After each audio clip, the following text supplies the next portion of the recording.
মোহতারাম হাজিরিন, বৃষ্টি আসছে, আমরা একটু বৃষ্টির দোয়া পড়ি। আল্লাহুম্মা সাইয়্যিবান নাফিআ, আল্লাহুম্মা সাইয়্যিবান নাফিআ। এ দোয়ার অর্থ হলো, আল্লাহ আপনি এমন বৃষ্টি দেন যে বৃষ্টিটা আমাদের উপকারে আসে। আর আরেকটা দোয়া আছে বৃষ্টির, আল্লাহুম্মা হাওয়ালাইনা হাওয়ালাইনা ওয়ালা আলাইনা, আল্লাহুম্মা হাওয়ালাইনা ওয়ালা আলাইনা। এর অর্থ হলো, হে আল্লাহ আপনি আমাদের আশেপাশে খেতে খামারে বৃষ্টি দেন, যেখানে বৃষ্টির দরকার, আমাদের উপরে বৃষ্টি দিয়েন না। দোয়া করার মালিক আমরা, দোয়া করেছি, কবুল করার মালিক কে? আল্লাহ রাব্বুল আলামিন। এই যে মনে করেন বৃষ্টি যখন হবে আপনি এই দোয়া পড়বেন, এই সুন্নাতটা নবী করিম সাল্লাল্লাহু আলাইহি সাল্লামের, এই সিস্টেম শিখাইছেন কে? আল্লাহ রাসূল সাল্লাল্লাহু আলাইহি সাল্লাম। হাদিসে নবী করিম সাল্লাল্লাহু আলাইহি সাল্লাম বৃষ্টি হলে এই দোয়া পড়তে বলেছে। এখন আপনি এই দোয়ার জায়গায় বৃষ্টি হলে যদি ধরেন কথার কথা আপনার এমন কিছু করেন যেগুলো কোরআন হাদিসে নাই, যেমন আপনি কথার কথা বৃষ্টি হয়েছে, এখন আপনি 3 বার উঠবস করলেন যে এটা করলে কি হবে, বৃষ্টি চলে যাবে। এটা একটা কুসংস্কার। এটা কাজটা যদি কেউ করে এটার নাম কি হবে? কুসংস্কার।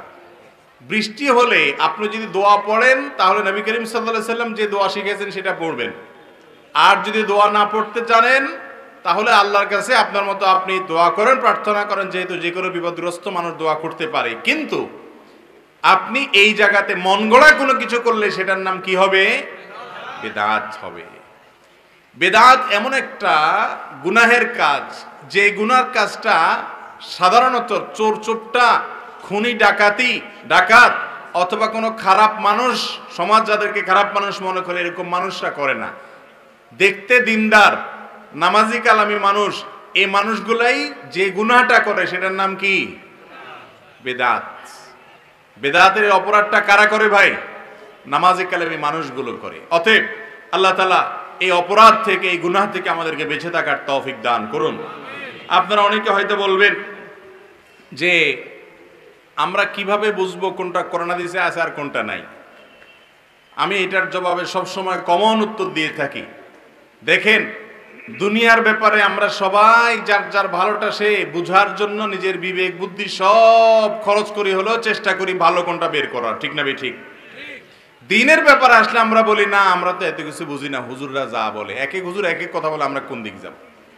অথচ দুনিয়ার ব্যাপারে আমরা এই কথা বলি না। দুনিয়ার ব্যাপারে আমার ভালো কোনটা এটা বুঝার জন্য বিবেক বুদ্ধি সময় সব ব্যয় করে হলেও ভালোটাকে উদ্ধার করার চেষ্টা করি, কি করি না? অতএব মোহতারাম হাজিরিন, আল্লাহর দেয় বিবেক শুধুমাত্র দুনিয়া বোঝার জন্য না, লাউ কোনটা কচি আর কোনটা বাতি এটা বোঝার জন্য টিপতে টিপতে দোকান একটার জায়গায় 3টা পাল্টাতে মূলাতে দেখতে দেখতে আপনি অস্থির হয়ে যাচ্ছেন মাত্র 50 টাকার লাউ এটা কিনতে গিয়া। আর জান্নাতুল ফেরদাউস আপনি কিনতে চান, অথচ আমলটা আসল না নকল সেটা বোঝার জন্য ন্যূনতম বিবেক বুদ্ধি খাটাইতে রাজি না।